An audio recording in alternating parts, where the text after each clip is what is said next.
go. All set? All right. All right, everyone, it's my pleasure to welcome Ernie Els here into the interview room. Ernie, a two-time U.S. Open champion, and Ernie competing in your first U.S. Senior Open Championship this year, but obviously had a lot of success in USGA championships, 10 top 10 finishes in the U.S. Open, including those wins in 1994 and 1997. Based on what you've seen and heard thus far, do you expect the challenge of a U.S. Senior Open to be pretty similar to what you faced in a U.S. Open? Yeah, I think so. I played 9 holes yesterday. I'm going to play 9 holes this afternoon here at this golf course. And yeah, the bones are there of a USGA event. You know, the rough is up. It's in very good shape. But if you come here with not much game, you're not going to have a great week. And I've found that in all my other US Opens I've played. You got to have some game. Because the test is so that they want to identify the best player in the field, and if you're not quite on your game, you're going to have a pretty tough time scoring eventually. You might get away with it with 1 or 2 rounds, but over 4 rounds, you got to have some game. And this course is exactly the same setup. I wouldn't say the rough is as bad as I've ever seen it, but it's at least a half a shot if you go in there. So you got to be, you got to be pretty accurate and have a good game plan. Now, speaking about your game in the recent past, you had a strong finish in the Senior Players, a runner-up finish last week in New York. How are you feeling about your game heading into this Thursday? It's running around nicely. I'm coming around. I worked on quite a few things for a couple of weeks there, and then Bridgestone, I started seeing some good signs. And then last week, I had a really good couple of rounds, and then I was very slow on Sunday. You got to give it to Cameron. He played a great round, but I had a lot of chances there to maybe sneak a win there. But I'm not too disappointed because, we got some big events coming up, this week for me at the US Senior, and then I'm playing next week at the Open, and then the Senior British. So big events. So I'm trying to time it just right. So hopefully I'm timing it going into this week. Yeah, peaking at the right time. Peaking it, yeah. Now, Phil Mickelson recently won the PGA Championship at age 50. Bernhard Langer has been competitive out here well into now his mid-60s. Does that give you some additional inspiration in the coming years as you transition to, I guess, what we'd call the next phase of your career?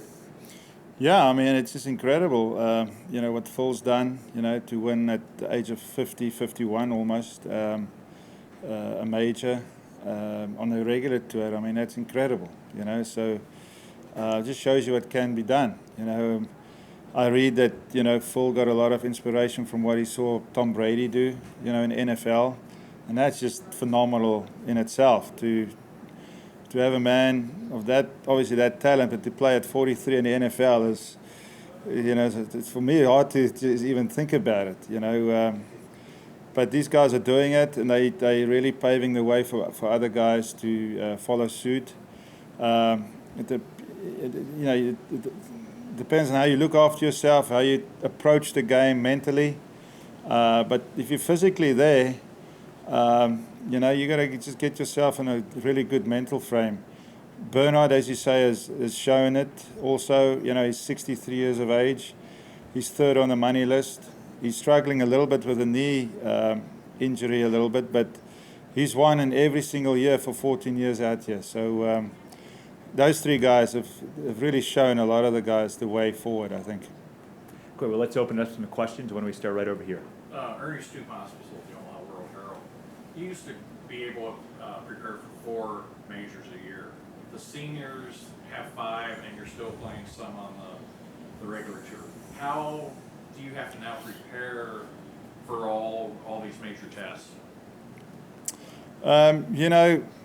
For me, it's a blessing to play in tournaments that I'm really committed to, mentally. A lot of times, in the last 4 or 5 years on the regular tour, I just didn't have quite the energy to really pick myself up in some of those events. And now I feel that there's a different energy with me. I feel I can compete, and I use a lot of the regular events to really work on my game, hone on my game, and try and get ready for kind of the big ones for us. So that's kind of been my game plan so far. I've played quite well in our majors, but I haven't won one. But I've been in contention, so just got to keep building on that and see where it takes us. You'll have 3 in a row now. What's that going to be like? I don't know. That's why, like I played BC last week. I tried some different putters and stuff, just to get myself to where I feel comfortable in competition play with the things I'm trying. So hopefully I've done that work, and it will come through now in the next couple of weeks. This one's huge. Next week is huge in Sandwich, and we got to travel, and then the British Seniors. So it's kind of a new frontier for me, but I'm up for the challenge. Let's see where it goes. Okay, let's go right here. Ernie, John Kipper, KMTV News in Omaha. You mentioned that it has the bones of a USGA event. The rough is tough. So with that in mind, what specifically do you have to do throughout the weekend to have a chance on Sunday? You just got to play. You got to play golf. You got to play good golf. You got to.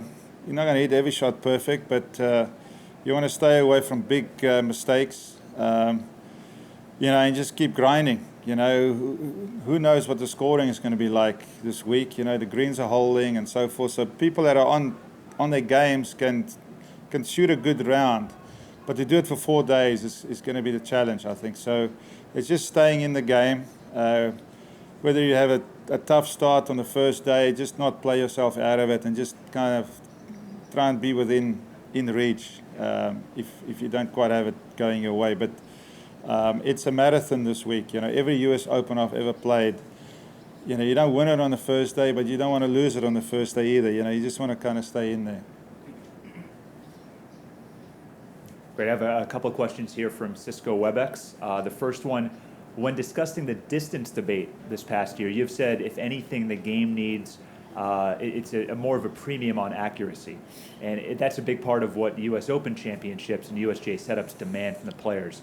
When you come to a course like Omaha for championships that demand height and accuracy, do you prepare any differently in terms of adjusting strategy or changing mentality for that particular week? Yeah, I think it's all said there. I think,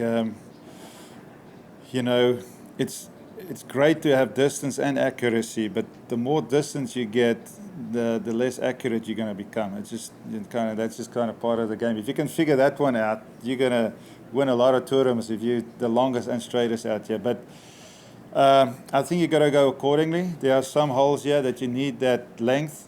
There's some really big par fours out here, and hopefully with the length you get it in the fairway, and then the hole's a lot easier.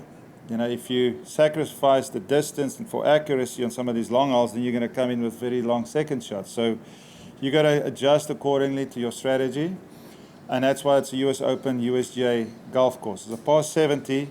Members play it as a par 72. So some of those really long par fours we play this week is really par fives. So you got to adjust your strategy and go accordingly. There's some holes that we can really be aggressive and go with the driver, even miss it in bunkers or around the green with the driver. But for the most part, what I've seen, keep it in the fairway in the USGA event, you're going to be okay. And one follow-up to that, just in general, why have you liked the USGA events over the years? It's just a test of the discipline that you need. Your strategy, as we just talked about. We go to very different venues. We go to venues that are linksy. This week is more parkland with different grasses. But every single time they want to see what you're all about. The game of golf is more about misses than really great shots. And through the week is how you manage yourself, how you prepare yourself going into the event, and then mentally just staying in it as hard as you can. So it's 4 hard days, and that's why sometimes in practice you don't want to exhaust yourself too much. So I'm getting ready for tomorrow. Very good. Another question over here on the left. Ernie, Doug did at ESPN Radio, just kind of following up on all of that. that, when you come to a course, wherever it's at, for the first time, how do you attack that? You know, you got to just go with your eyes open. You know, keep your eyes open. You know, yesterday I played 9 holes. I knew, you know, I'm only playing 9 holes yesterday, so I really took a lot of time to look around, see where I could miss a shot, where I can get the ball up and down from, out of the tees. You know, where's a safe area to play to? Where can you not go? And really get those. You know, get your strategy really going, should I say. Which holes you can attack. We got 3 par 3s on that front 9, 3 really tough holes. The greens are very undulating. So just seeing where I want to, you know, try and get my ball where I can score. And that's what I'll do on the back 9 today, is really go and take a lot of time and really take it in and then get going, you know. And the most important thing is keeping your body in shape, getting, you know, knowing that you're hitting the ball solidly. So you want to keep that going. So on the range is very important, the work you put in, so that you can just have your best game starting tomorrow. And going back on what you touched on earlier, is there anything besides fitness and equipment that is keeping the older players doing what they're doing, competitive at this age? And then you look at the distance. I mean, obviously we all know how you can get off the tee, but DeChambeau and some of the guys taking it to the next level. Is there something besides equipment and fitness that is allowing all this? Well, I think, you know, I mean, I'm in that physio truck every day, you know. 20 years ago, you know, if you asked me about fitness, I would have laughed at you. But now, you know, we're a little bit older and, you know, we're trying to eat better and just do things a little bit differently. So that's definitely helped. And then just looking after yourself as a whole a little bit better I think, is key.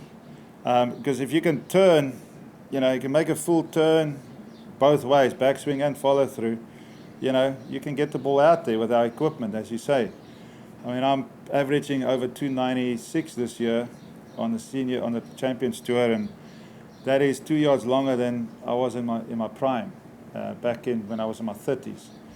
But at 294 or 296, which was kind of top 10 back in 2003, is probably in the bottom third of where the guys are now. So that's where the game's gone, and that's just the way it is. I remember when I was in my prime, you know, some of my mentors, Nick Price and these type of guys, were kind of fading out, and they were complaining exactly about the same stuff I'm complaining about right now. You know, he was averaging at 270 something, which put him in the top 20. But in my heyday, he was 20 yards out of that league, and that's where we are right now. I'm probably 20, 30 yards behind the other guy. So that's just the way the game progresses through the years. You know, just every generation just adds a little bit onto the game. It is what it is. All right, Brian. Ernie, yesterday Bernhard Langer talked about the greens here at Omaha Country Club, and he described just the slope part as being comparable to Augusta National. Yeah. Do you agree with that assessment? Yeah, I do. I mean, this whole terrain here, the whole golf course is very slopey. You know, I mean, if you walk up to a lot of tees, you play down to fairways, go up to greens. So a lot of the greens are sloped from back to front. And then they got some undulation on the side, and that's one of the things I'm trying to figure out is, you know, which hole can you really go at? Is there going to be a little bit of a backstop? Is the ball going to move away? But the slope is incredible. You know, it's a very hilly site. I'm sure you heard the players say this is probably the most hilly site we've ever walked. You know, and that's saying a lot. So you're going to have greens on a site like that. Very natural greens are going to be very slopey. And then in a different subject, you're going through this 3-week period where, you know, it's all golf, but you have to break away from it at some point. What are some of the things that you might do to relax that's non-golf during a stretch like this? We're going to be flying a lot. So we're going to be sitting on an aeroplane Sunday night. I'm flying with Darren Clark and Alison and my wife and myself and my son. we still have a house in England, so through the Open Championship, I think the quarantine and all that, I think we're going to be fine. So I can stay at the house, which is really 2 miles from Sunningdale. It's at Wentworth. So we're going to have a lot to do there. We'll do some barbecues, we'll do some family stuff. It's a great time.